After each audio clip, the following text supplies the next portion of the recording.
let's take a look at primaries and caucuses. First of all, this is kind of a timeline of what things look like leading up to an election. After the previous election, it's a kind of a couple years before people declare their candidacy.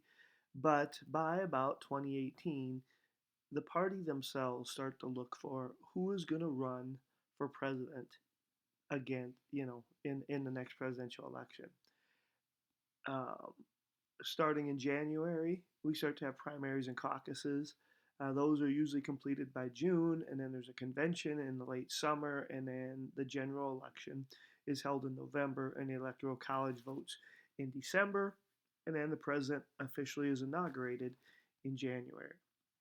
Okay, so some of this stuff we've looked at as we were in class this year. Early on, we were looking at primaries and caucuses as they came. So this is a little bit of a review, though things certainly have changed now with COVID-19. So we talked about this before, but parties don't want to have multiple candidates running. They don't want to split the vote. If the Democrats have three candidates running for president against President Trump, even if those three candidates would get the most votes, they would split the votes among the three of them, and none of them would get a majority. Um, so you don't want to split the votes, but you also have to narrow a field down. Now, I know all of us know that President Trump is our president, but in 2016, or leading up to 2016, all of these people wanted to be the Republican candidate for president. Certainly, President Trump won the nomination, but Ted Cruz wanted to be the Republican nominee. Uh, so did John Kasich, Rand Paul, Marco Rubio, Carly Fiorina, Ben Carson, Mike Huckabee, Rick Santorum, George Pataki, Lindsey Graham, Rick Perry, Jeb Bush, Bobby Jindal, Chris Christie, Scott Walker. I guess that was the last one. And on the Democrat side, Hillary Clinton won the nomination, but also we had Bernie Sanders, Martin O'Malley, Lincoln Chafee, and Jim Webb wanted to be the candidate. We've looked at this before in class too, but these were all the Democrats right here that wanted to be the Democratic candidate for president. And now we're down to two, Joe Biden and Bernie Sanders. And this year is really strange because everything has gone on hold, since the middle of March. By this time, we probably would have known who the candidate is. And even though we don't know for sure on the Democratic side, Joe Biden seems like he's going to be the candidate, but who knows? Things have not worked themselves out completely yet. So let's watch this quick little 2-minute video, 2.5-minute video on presidential primaries. Sorry, let's go back to that. See political sides. How we choose our president. Part 1. Primaries and caucuses. How do we choose our president? It starts with primaries and caucuses. Every 4 years, we vote in presidential elections. Primaries and caucuses are just the first round. Whoever wins moves on to represent their political party in the next round, aka the general election. Whoa, sounds like a lot of partying. More like the longest job interview ever. Well, how does it work? Most states hold primaries, so if you live in one of those states, you'll go to a designated polling place, anonymously cast a vote for your favorite candidate, and go home. Or wherever. In some states, you can vote for any candidate. In other states, you can only vote for a candidate in your political party. What about the states that don't do primaries? Those states' vote is called a caucus. Those are more like a public debate where delegates representing presidential candidates all gather at a certain place on a certain day and try to win the majority of the crowd. Caucus votes are either counted by secret ballot or by having people physically take sides in a room. Primaries and caucuses take place in all states over the course of a few months. Tons of money and media coverage go into the earliest primaries and caucuses because, well, they're the trendsetters. The first primary is held in New Hampshire. It's state law that they go first. Iowa also thinks it's special. It makes sure it always holds the first caucus, even before New Hampshire. And the other states? Many states form alliances to hold their primaries on the same day, so they all feel special too. The most popular alliance is known as Super Tuesday. Okay, so after everyone's voted in the primaries and caucuses, What's next? Now it's time for each political party's national convention. At each national convention, delegates gather together to select their presidential nominee. Delegates? Presidential candidates are represented at national conventions by delegates who vote on the final presidential nominees, based on the results of the primaries and caucuses. VIP members of the party are called superdelegates. These superdelegates can vote for whoever they want to be their presidential nominee. After the national conventions, it's finally time for Americans to vote on the same day in November to decide which presidential nominee we want to hire as President of the United States.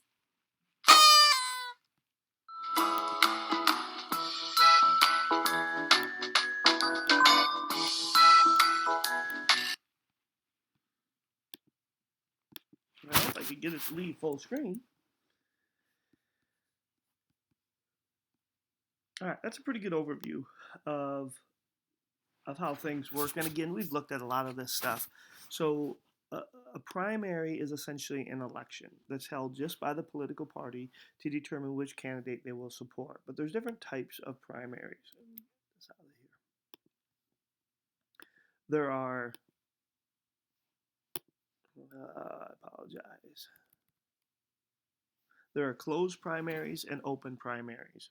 A closed primary is closed to everybody but that particular political party. So a Democratic closed primary is closed to everybody except for registered Democrats. They're the only people who can vote in that primary, which kind of makes sense because they're the one who are choosing their own candidate. Why would you let Republicans choose a Democratic candidate? They're not going to vote for them in the general election anyway. A lot of states have closed primaries, including South Dakota. However, it doesn't always let everybody vote in there. Like, you might want to find out, well, who would the independents vote for?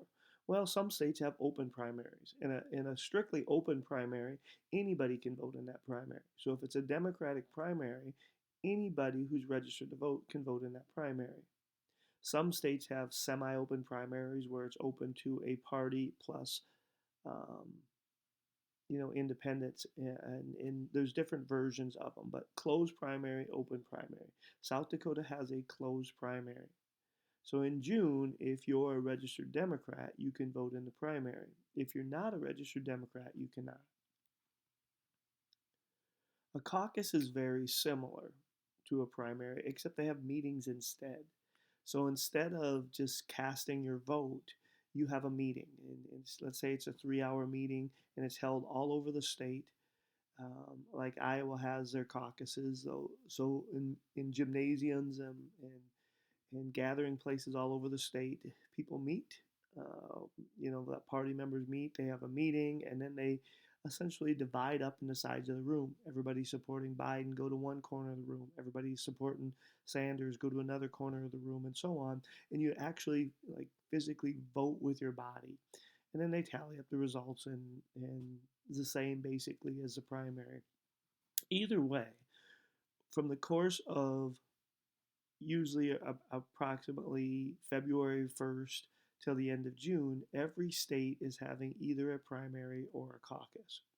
And then by that time, hopefully a candidate has gained enough delegates to have been chosen the candidate. What typically happens is by about halfway through this process, there's only one candidate standing.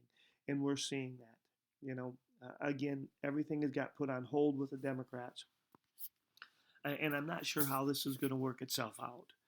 Some states have rescheduled their primaries till June. Excuse me. I think New York did that. But who knows if New York will be through all of this COVID-19 stuff by June. Um, but as of right now, a lot of the states have just postponed the caucuses, and we'll see what happens later. It's kind of an interesting year.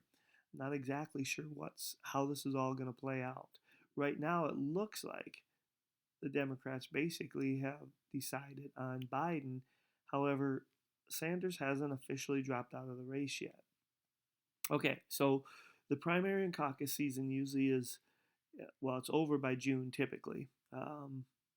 This year, again, we don't know for sure, but the next thing on the list then is a convention. And a convention happens in the late summer. Um, Well, actually, I kind of skipped the vice president. Somewhere between knowing that you are going to be the candidate and then the candidate themselves will choose a vice president. And it'll be somebody from their party. Sometimes they try to find somebody from a state that they really need to win. Let's say I really need to win, I don't know, Michigan. Well, maybe I want to choose a qualified person from the state of Michigan. Sometimes they may choose somebody who's different than them. Joe Biden said that he will choose a woman vice president. Sometimes if you're old, you might choose somebody who's younger. If you're very, very, let's say, conservative, maybe you'll choose somebody who's a little more middle of the road. But there's really no exact formula on choosing a vice presidential candidate. But you do need to choose one. Then in the late summer, you'll hold your convention. Now, the convention used to be a really important thing. Convention, before we started doing primaries and caucuses, which began in I think it was 1972. Prior to that, political parties chose their candidate at a convention. So the big wigs of the party would meet and they would hash it out and they would decide at the end, this is who our candidate is. I think there's a possibility the Democrats could choose their candidate through a convention this year if we don't get back to having primaries and caucuses.